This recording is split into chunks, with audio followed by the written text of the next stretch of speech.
Selamat berjumpa lagi anak-anak hebat di seluruh Indonesia. Hari ini kita belajar tentang materi kimia kelas 11 tentang indikator asam dan basa. Apa saja indikator asam dan basa? Mari kita pelajari.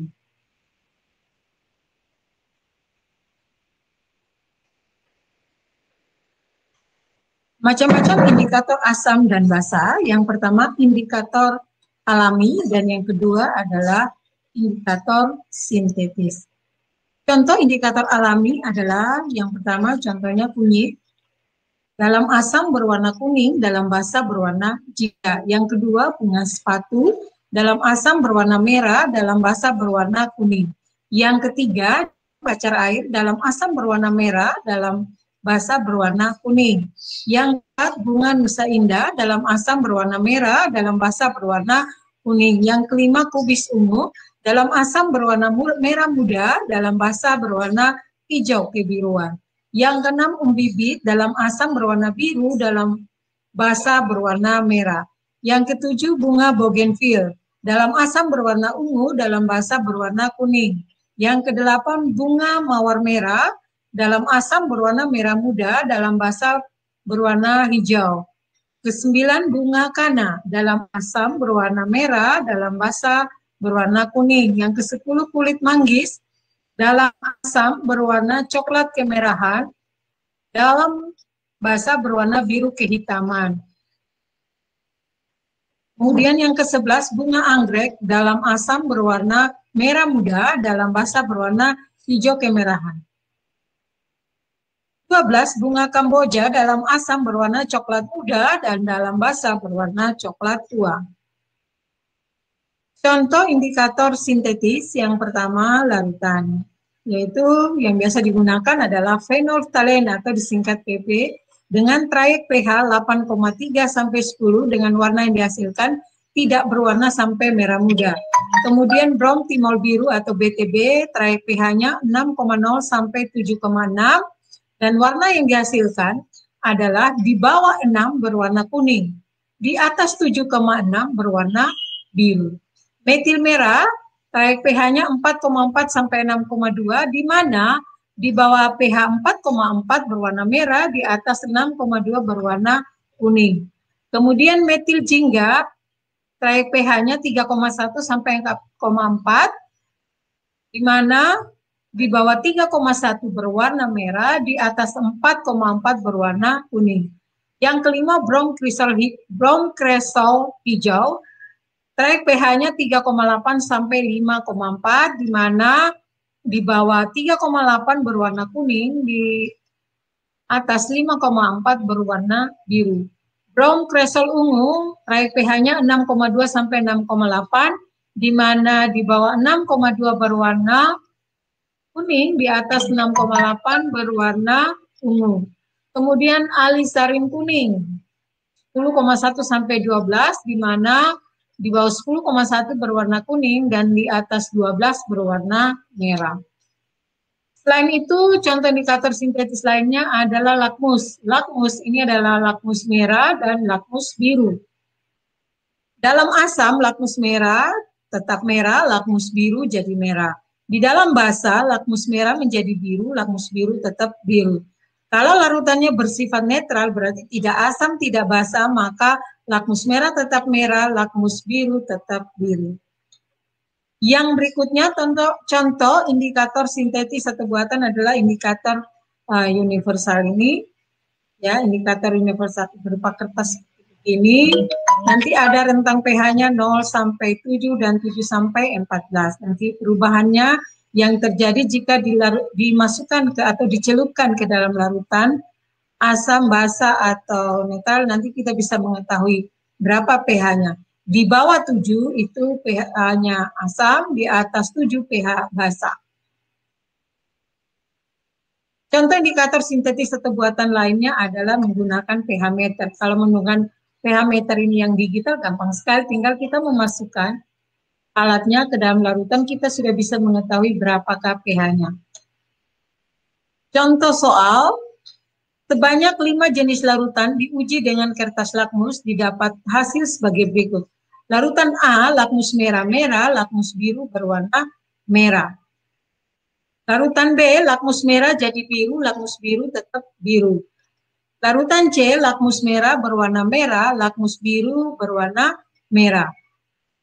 Larutan D, lakmus merah menjadi biru, lakmus biru menjadi tetap jadi biru. Kemudian larutan E, lakmus merah menjadi lakmus merah tetap merah, lakmus biru tetap biru. Nah, tentukanlah sifat larutan A, B, C, D, dan yang baik. Anak-anak kita ingat kembali tadi bahwa karya untuk lakmus ya dalam larutan asam dia akan memerahkan lakmus biru. Kalau di dalam basa maka lakmus merahnya menjadi biru, lakmus biru tetap biru. Kalau netral tidak mengubah warna lakmus. Baik, kita kembali.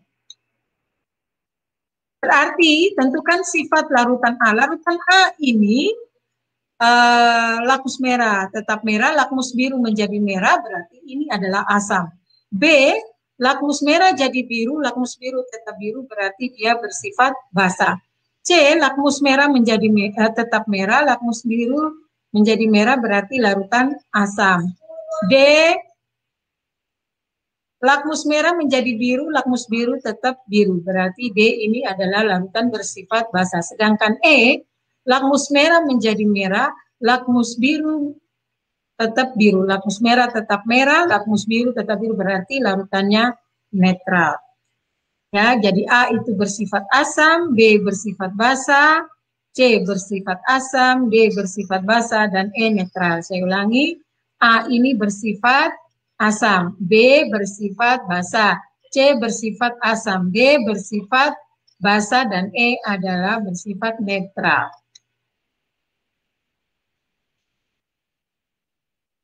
Kita lanjutkan, berdasarkan pengujian sampel air limbah diperoleh data sebagai berikut.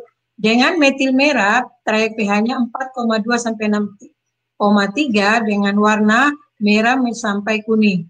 Nah, larutan limbah X itu warna kuning kalau dengan metil merah dan berwarna jingga untuk air limbah Y. Kemudian dengan bronchis kresol hijau, trayek pH-nya 3,8 sampai 5,4, warnanya kuning sampai biru. Larutan limbah X, air limbah X itu berwarna biru. Kemudian jika diteteskan ke air limbah Y berwarna biru.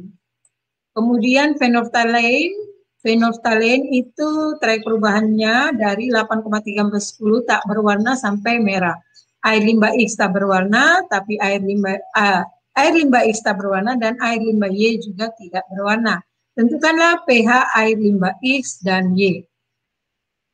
Trayek pH untuk air limbah X skalanya dari merah menjadi kuning menunjukkan K itu berarti kalau menunjukkan kuning berarti pH-nya kita lihat, saya ulangi ya.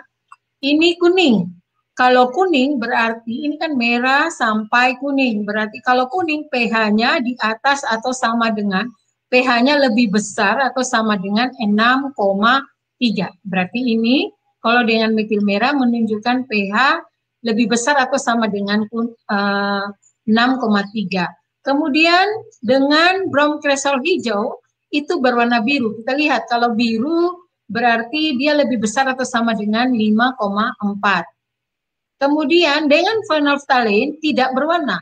Tidak berwarna itu berarti pH-nya di bawah 8,3. Berarti pH ini tadi lebih besar atau sama dengan 6,3, lebih besar dari 5,4, tetapi lebih kecil dari 8,3. Berarti rentang pH-nya itu kira-kira berapa ya? Berarti ini tadi ya, yang pertama lebih besar sama dengan 6,3, lebih besar sama dengan 5,4, lebih kecil atau sama dengan 8,3. Berarti rentang pH-nya lebih besar dari 5,4, tapi lebih besar lagi dari 6,3. Berarti lebih besar dari 6,3 dan lebih kecil dari 8,3. Berarti pH-nya di antara ya 6,3 sampai 8,3. Sekarang air limbah Y, kita kembali. Y dengan menggunakan metil merah, dia berwarna jingga. Di sini tidak ada merah sampai kuning. Berarti kalau dia jingga itu warna antara merah sampai kuning. Berarti pH-nya antara 4,2 sampai 6,3. Di atas 4,2, di bawah lebih kecil dari 6,3. Ya, berwarna jingga berarti pH-nya antara 4,2 sampai 6,3. Kemudian berwarna biru. Kalau biru tadi apa? Di atas 5, lebih besar atau sama dengan 5,4. Kemudian tidak berwarna berarti dia lebih kecil dari 8,3. Berarti dia antara 4,2 sampai 6,3. Kemudian lebih besar atau sama dengan 5,4. Berarti antara 5,4 sampai ya 6,3. Karena apa? Karena dia itu larutan ini di antara 4,2 sampai 6,3, tapi lebih besar dari 5,4, kemudian lebih kecil dari 8,3. Berarti dia antara 5,4 sampai 6,3. Ya. Jadi seperti ini. Jadi air limbah kenapa dia seperti itu? Begini ya. Jadi dia dengan indikator yang pertama lebih besar dari 6,3. Berarti dia lebih besar dari 6,3. Kemudian dengan indikator kedua, dia lebih besar dari 5,4. Lebih besar lagi dari 5,4. Akan tetapi dengan indikator yang ketiga, lebih kecil dari 8,3. Berarti dia antara 6,3 sampai 8,3. Kemudian air limbah Y dengan indikator pertama antara 4,2 sampai 6,3. Berarti antara 4,2 sampai 6,3. Kemudian dengan indikator kedua di atas 5,4. Nah, di atas 5,4. Kemudian dengan indikator ketiga di bawah 8,3. Jadi pH-nya ini menjadi daerah yang diarsip, berarti antara 5,4 sampai 6,3. Contoh soal yang ketiga, indikator metil merah, pH-nya 4,2 sampai 6,3, warnanya merah sampai kuning, di mana air limbah X berwarna merah dan air limbah Y berwarna kuning. Ini berdasarkan pengujian sampel air limbah diperoleh data sebagai berikut tadi ya. Yang pertama dengan menggunakan indikator metil merah, pH-nya 4,2 sampai 6,3, warnanya merah sampai kuning, di mana air limbah X berwarna merah, air limbah Y berwarna kuning. Brown kresol hijau, terakhir pH-nya 3,8 sampai 5,4, terakhir perubahan warnanya kuning sampai biru. Air limbah X berwarna kuning, air limbah Y berwarna biru. Phenolphthalein, terakhir pH-nya 8,3 sampai 10, warnanya tak berwarna sampai merah. Air limbah X tak berwarna, air limbah Y berwarna merah. Tentukan pH air limbah X dan Y. Jadi kita perhatikan untuk air limbah X berwarna merah. Kalau berwarna merah berarti pH-nya di bawah 4,2. Kemudian dengan bromkrosel hijau berwarna kuning. Kalau berwarna kuning berarti pH-nya lebih kecil dari 3,8. Dengan phenolphthalein atau PP tidak berwarna. Kalau tidak berwarna berarti lebih kecil dari 8,3. Berarti air limbah X itu pH-nya lebih kecil atau sama dengan 4,2, lebih kecil atau sama dengan 3,8, lebih kecil dari 8, berarti dia jawaban yang paling benar. Dia lebih kecil dari 4,2, tapi lebih kecil lagi dari 3,8, lebih kecil dari, kita pilih yang paling kecil, berarti dia lebih kecil dari 3,8. Berarti pH limbah X itu lebih kecil atau sama dengan 3,8. Sekarang pH limbah Y. Dengan metil merah berwarna kuning, berarti pH-nya di atas lebih besar atau sama dengan 6,3. Kemudian dengan brom kresol hijau berwarna biru, berarti pH-nya di atas lebih besar atau sama dengan 5,4. Dengan phenolphthalein berwarna merah, berarti pH-nya lebih besar atau sama dengan lebih besar atau sama dengan 10. Berarti dia ini jawabannya metil merah pH-nya lebih besar dari 6,3, lebih besar dari 5,4, lebih besar lagi dari 10. Berarti jawaban yang benar adalah pH-nya yang terbesar itu pH lebih besar atau sama dengan 10. Baik, untuk menambah pemahaman Anda tentang materi indikator asam basa yang sudah kita pelajari, maka silakan Anda mengerjakan latihan soal berikut ini. Yang pertama, berdasarkan pengujian sampel air limbah diperoleh data sebagai berikut. Ada 3 indikator yang digunakan, indikator metil merah, bromtimol biru, dan phenolphthalein dengan trayek pH metil merah 4,2 sampai 6,3, warnanya merah sampai kuning, di mana air limbah A berwarna jingga, air limbah B berwarna kuning. Kemudian dengan indikator bromtimol biru, trayek pH-nya 6,0 sampai 7,6, warnanya kuning sampai biru, di mana air limbah A menunjukkan warna kuning, air limbah B berwarna biru. Selanjutnya phenolphthalein. Trayek pH-nya 8,3 sampai 10. Perubahan warnanya dari tak berwarna sampai merah. Di mana air limbah A tak berwarna, sedangkan air limbah B berwarna merah. Pertanyaannya, tentukanlah pH air limbah A dan B.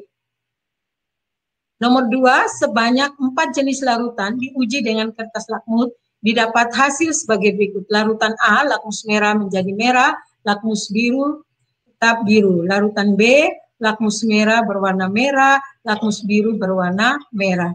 Larutan C, lakmus merah berwarna biru, lakmus biru berwarna biru. Dan larutan D, lakmus merah berwarna merah, lakmus biru berwarna merah.